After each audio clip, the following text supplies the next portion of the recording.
Good morning, students. In the last two lessons of civics, we studied how our constitution was made. We studied its preamble and understood the terms like democracy, sovereign state, socialist state, etc. Apart from this, constitution also has another features. We shall try to understand these features in this lesson. Today we are going to learn third lesson of civics, that is features of the constitution. Yes, in this lesson we learn some important features of the constitution. The first important feature is federalism. One of the most important feature of our constitution is federal system. The countries in a large territories as well as huge population government is run by the federal system. Then what is mean by federal system? Federal system means government function at a two levels. First one union government and the second one is a state government. Then question is there in your mind why we accept this federal type of system instead of another? There are some reasons. See this map carefully. Yes, India have a long latitudinal extent. The distance from east to west is 2993 kilometers and the distance from south to the north is 3214 kilometers. Means India have a large extent, large territory.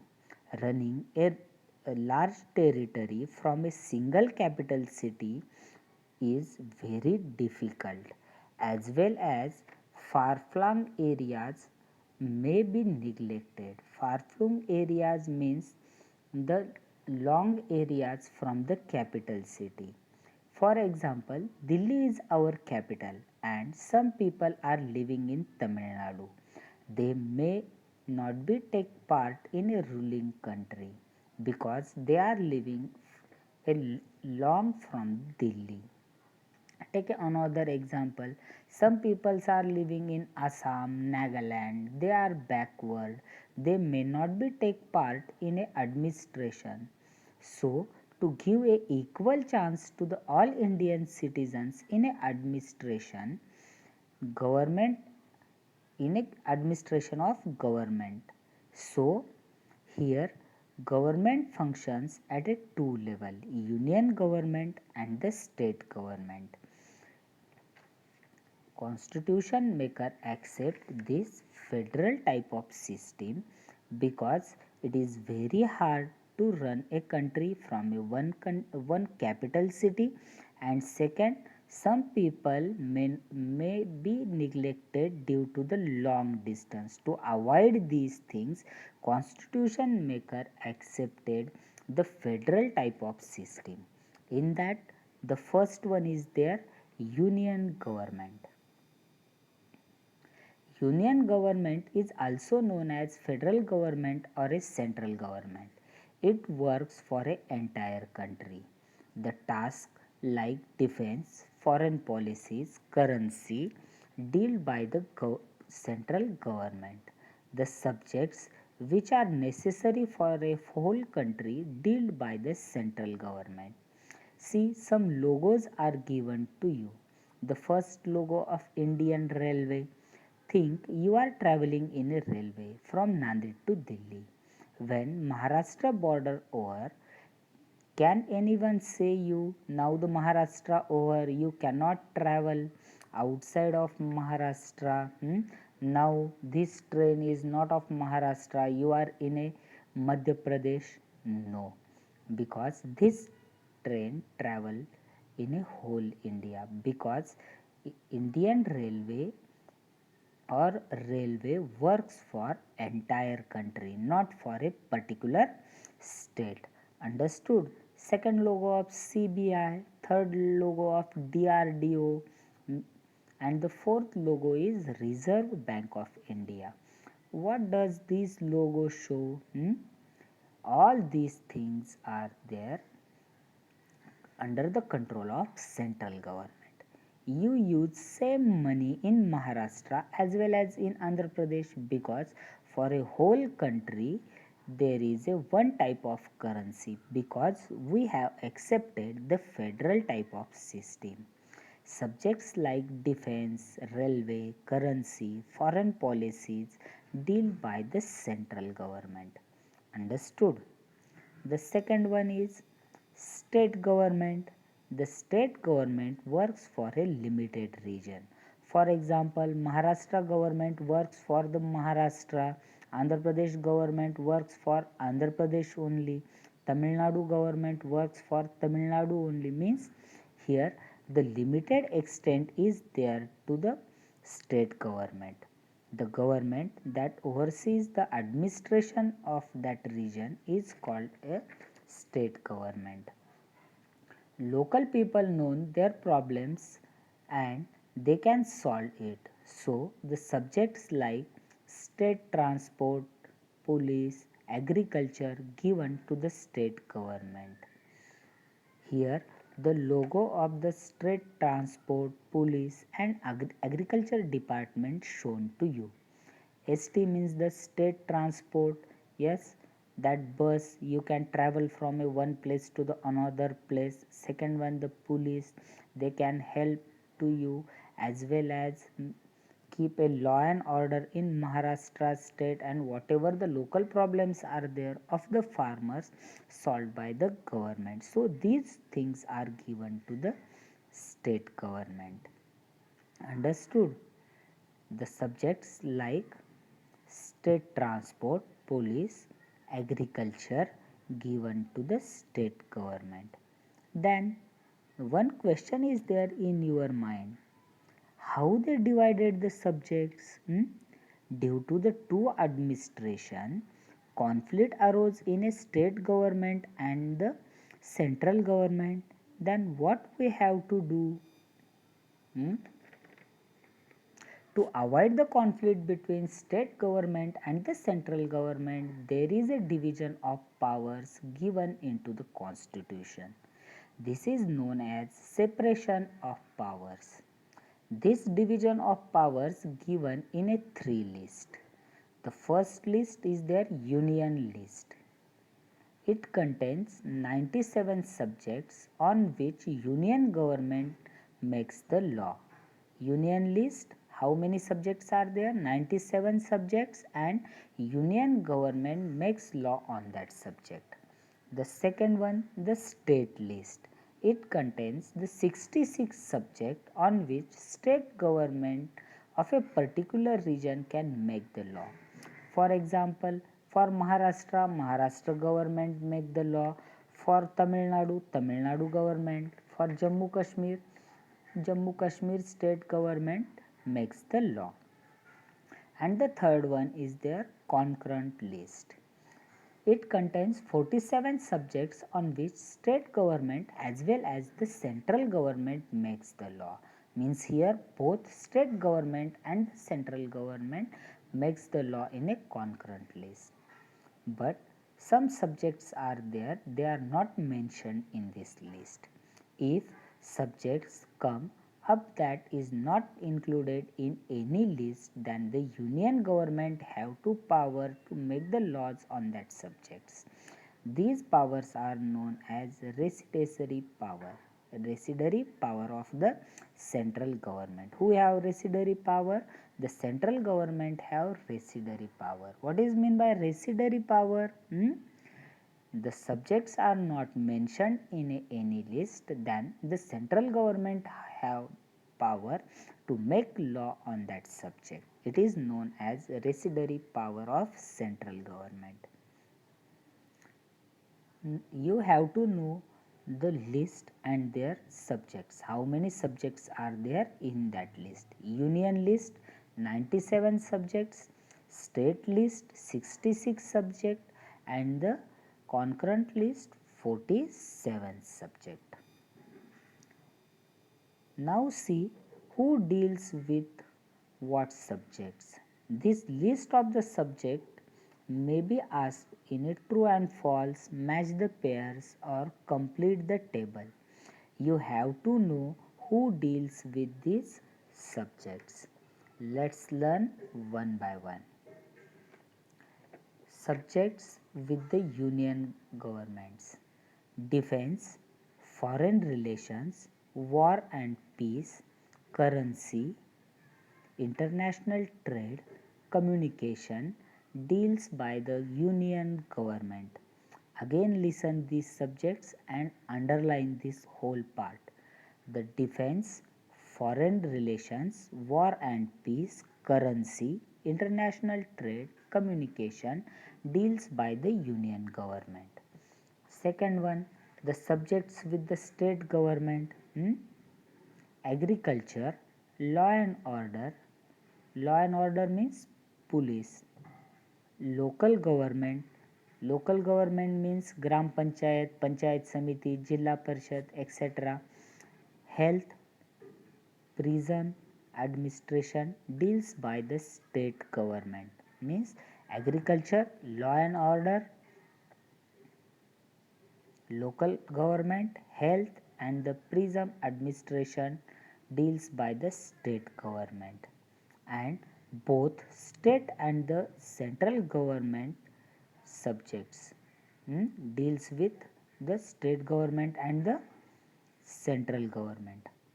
Employment, environment, economic and the social planning, personal law, education, all these things deals by the both state government as well as union government. Understood this? You have to know who deals with that subject: state government or union government, or both state government and union government.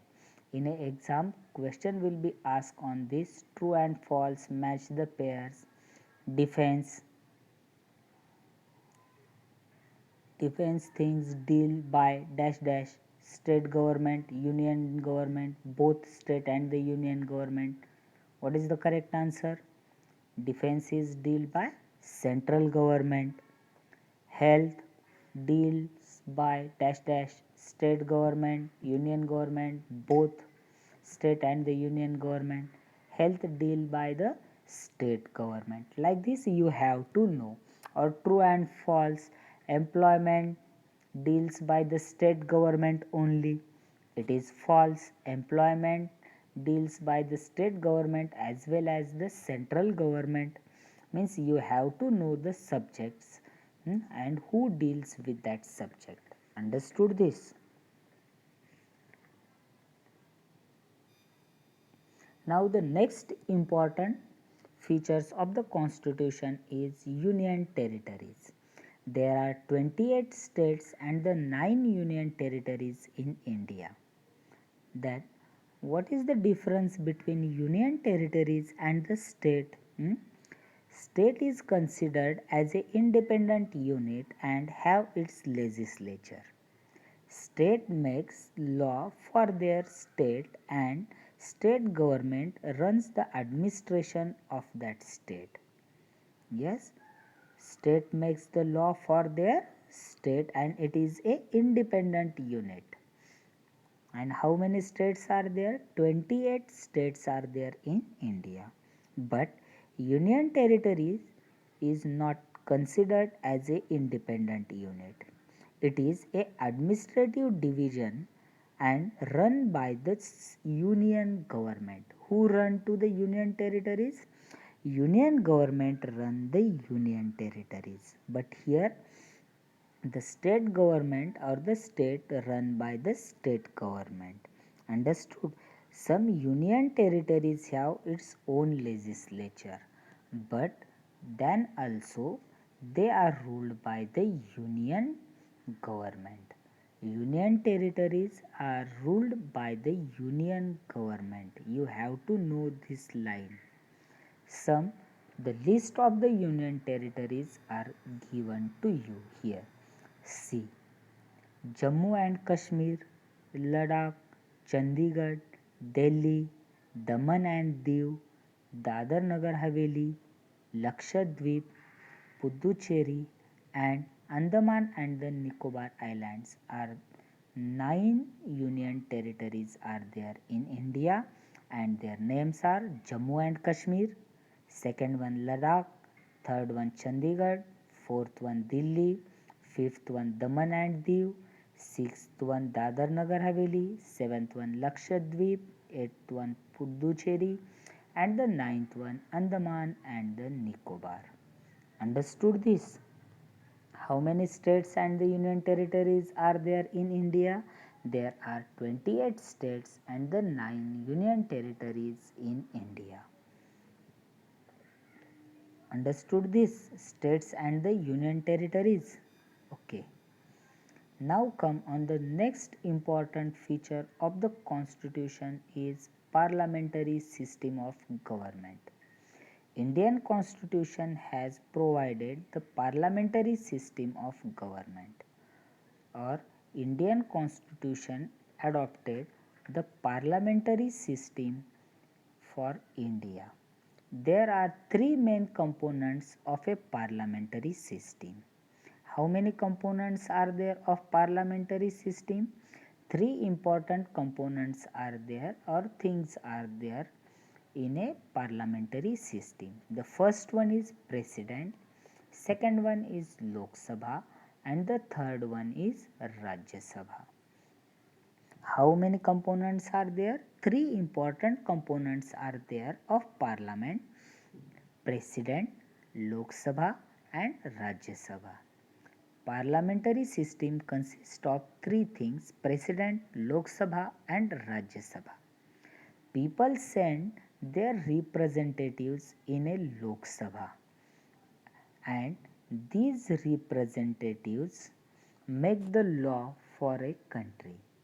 In a Rajya Sabha, state send their representatives. There is a difference in a Lok Sabha and Rajya Sabha. In a Lok Sabha, people send the representatives directly. In a Rajya Sabha, people or the state send some representatives indirectly. That we will learn in a next year. Means in a Lok Sabha and Rajya Sabha, in a Lok Sabha people send their representatives, and in a Rajya Sabha states send their representatives. In a Lok Sabha and Rajya Sabha, some representatives are elected from the different areas of India, and the party who have majority in a Lok Sabha, they make their government or ministry.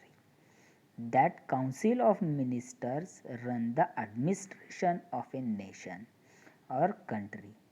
Whatever the representatives are there, they sit in a parliament of India situated in Delhi, and they make the law for a entire country.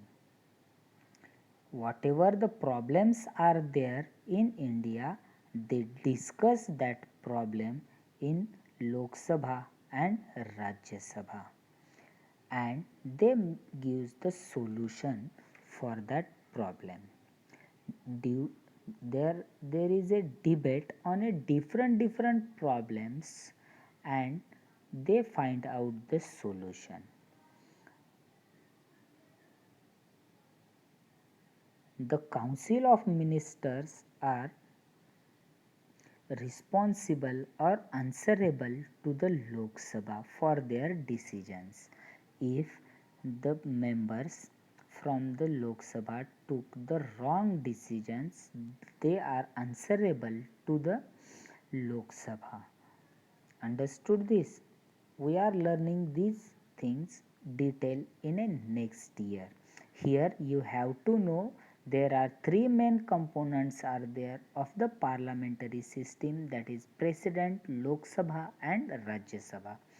People send their representatives in a Lok Sabha and states send their representatives in a Rajya Sabha. Both they discuss, debate on a different problems and gives a law for a entire country. Understood this?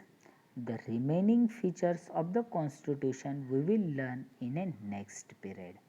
Thank you.